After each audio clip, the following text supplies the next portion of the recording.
So in 2013, a group of 10 of us decided to celebrate one of our mates' 50th birthday in the Mentawai Islands. Some of us had been before on a surf trip.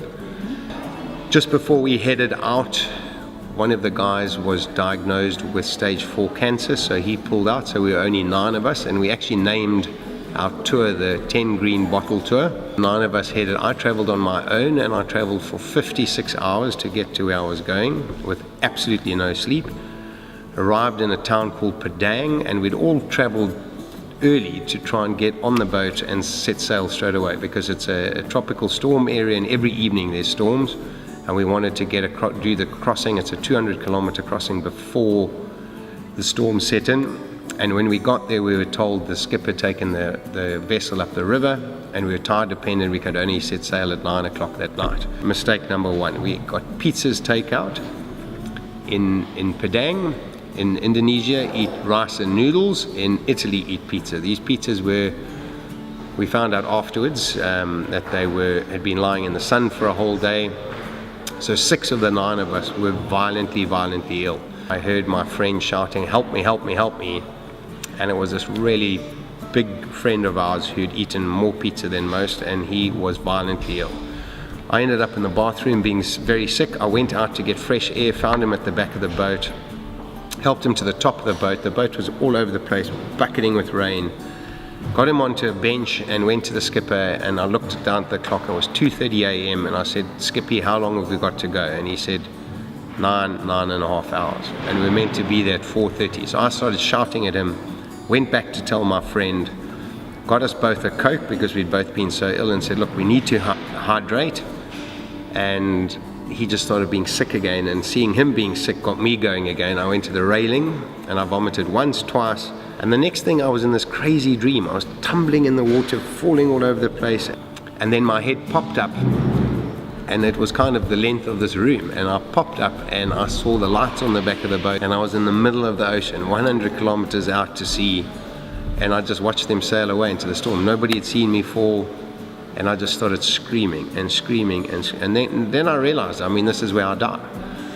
And the whole question for me was, how am I going to die? Am I going to drown? I've read that drowning is a good way to die.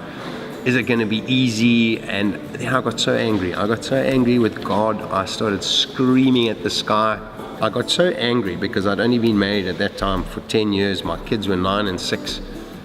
And I just felt like I hadn't spent enough time with them. So I started screaming, fighting with God. "You've got to help me through this." Put my hand on my wrist. I started counting my pulse. And my pulse rate was, I remember counting 1001, 1002 to 15, and then timing it by 4. And all I remember my heart rate being over 180 beats a minute. And I knew if it stayed like that, I would just run out of energy and sink. I knew they'd come back for me, so I have to stay alive for 15, 14 hours. Our minds are so incredible, because this calmness came over me, and I just knew I had to swim just to keep my head above water. I started breathing, I started singing songs, but I suddenly ran out of energy. I just couldn't swim anymore, and I was cramping, I was going under, and I got all angry again.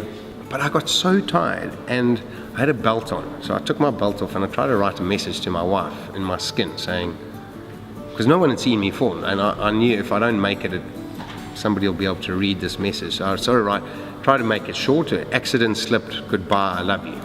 Don't ever do it. Scratching the A, and it started bleeding.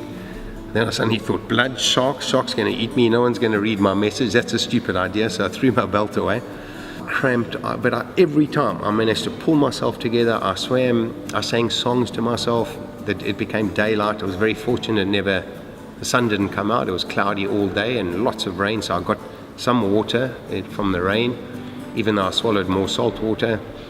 And I didn't know at the time, 12 hours to the hour, my boat came back.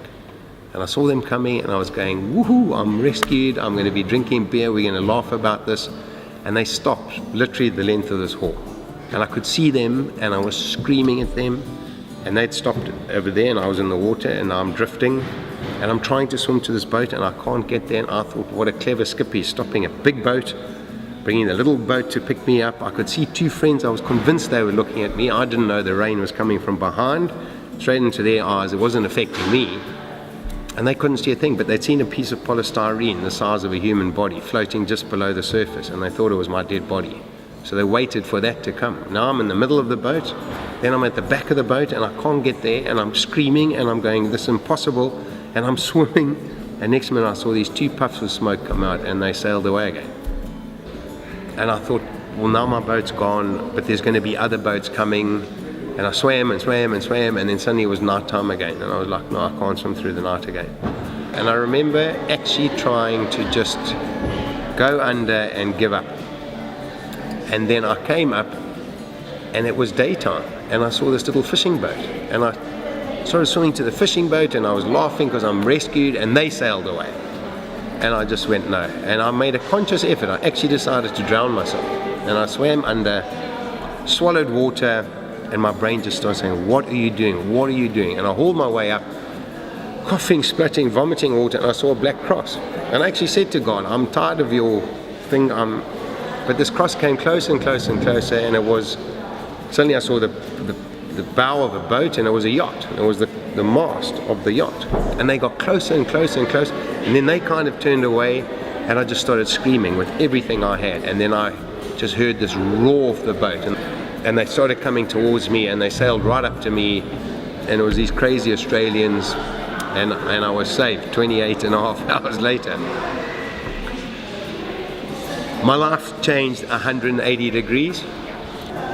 I never wanted to write a book. While I stayed on the surf trip. I surfed for another 2 weeks, phoned my wife and said, I'm not coming home.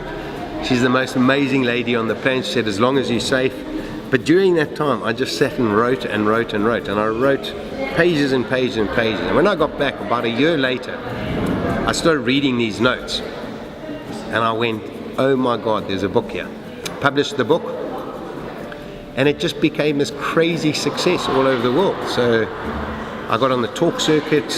I've done thousands of talks in 9 countries around the world, and it's just been an amazing journey. Your life takes, I think in anybody's life, you come so close to death so many times, your life takes on a whole new purpose.